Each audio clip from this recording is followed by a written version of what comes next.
You're not supposed to throw your life away. The end is nigh. Lightning's reign over Final Fantasy has lasted nearly 4 years, and it's finally about to end. Instead of building upon Final Fantasy XIII's foundation like XIII-2, Lightning Returns takes an entirely different approach. It features a complex battle system that requires you to be on point at all times, but the story is laughable, even painful to sit through. The 13 games were convoluted before, but Lightning Returns adds yet another thick layer of incomprehensible nonsense. The game feels less like a fitting conclusion, and more like the runt of the litter. I know you haven't changed, 'cause you can't. Lightning has 7 days to collect as many souls as possible before the world is destroyed and then reborn.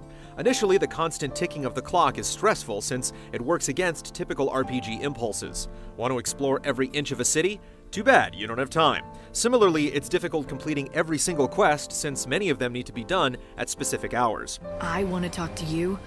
I think that you have it backwards. Or at least, it's supposed to be difficult. One of Lightning's acquired special abilities lets her stop the clock, freezing time for a few minutes.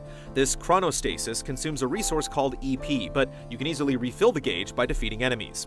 It's not hard getting into a rhythm where you use chronostasis, fight a few battles while moving toward your objective, then stop time again.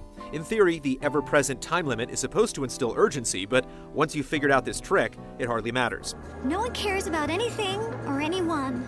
The impending apocalypse is also undermined by how mundane nearly every quest is. It's like Lightning Returns took many of the worst parts of MMOs and stuck them in a single game. In one quest, Lightning has to run around an entire city looking for 13 clocks just to see if they're working. In another, she has to herd sheep into a corral. I see.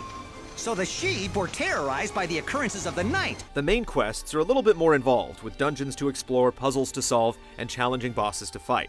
Unfortunately, Lightning can't just stick to the main course, since every quest Lightning finishes off earns her a boost in stats, which means more health, attack power, and so on. The more optional stuff you ignore, the more difficult the later sections of the game will be, so you're forced to lower yourself to the role of an errand girl to have a fighting chance. But you're gonna have to move fast to get them all. It's also tough to gauge your strength, since you could be slicing through regular enemies like butter, only to get 15 minutes into a boss fight and realize your stats just aren't high enough. Lightning Returns trades one form of grinding for another. Instead of fighting countless battles for experience points, you're stuck making one delivery after another. You're going to need to get more fireworks from the others too, right? If that's the plan, you'd better be on your way. With all of the running around, you'd hope the locales would at least be interesting.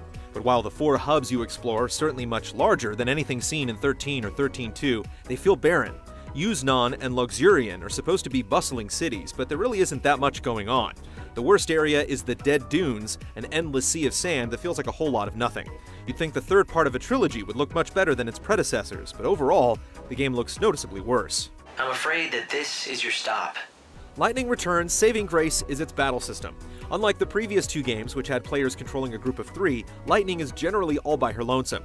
At any point during combat, she can instantaneously switch to one of 3 schemata, which essentially amounts to a customizable class. Schemata also turn Lightning into a doll, but whether or not the varying outfits match your personal taste, it's the clothes that make the Lightning. Your man went and dumped you, so you want to take it out on some beasties. In the end, utility trumps fashion. Each schemata has its strengths, like high physical damage or the rare ability to evade. Schemata typically have at least one inherent skill that can't be changed, and the remaining slots can be used for whichever abilities you'd like. You can also add different weapons and accessories to each of the 3 equipped schemata, reinforcing the strong element of customization. What makes this system so interesting is that it's hard to completely cover your bases. Maybe you're giving up debuffs in favor of elemental attacks or trading heavy strikes for better defense.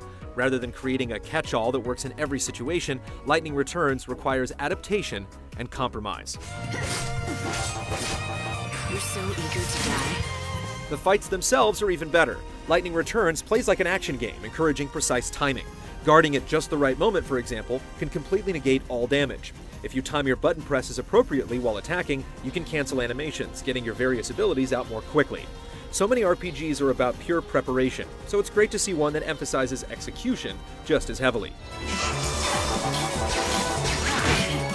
The battle system may be forward-thinking, but the story is about as backwards as it gets. Lightning has become a servant of the god Buenavelza, and if she does what he wants, he promises to reunite her with her long-lost sister, Sarah. What starts as an understandable premise slowly arrives at a point where it's almost impenetrable. No man can stare into the darkness for so long and survive with his soul intact. By far, the worst part of the story, though, is Lightning herself. She's an emotionless husk, seemingly detached from everything going on around her, with a low, monotone voice that saps the energy out of every scene. The story tries to make sense of Lightning's lifelessness by saying holy servitude destroyed her empathy, but it doesn't make the dull demeanor any easier to put up with. It's called miracles. Lightning Returns feels almost pointless, amounting to little more than an excuse to dress up the heroine in different outfits and beat the crap out of things. There's not much payoff for those that have been faithful since the beginning, and it's so obtuse that it'll be difficult for new players to get into. The battle system is excellent and goes a long way toward redemption, but it's a great thing that belongs in a better game. Not even God can stop it, and he isn't going to try.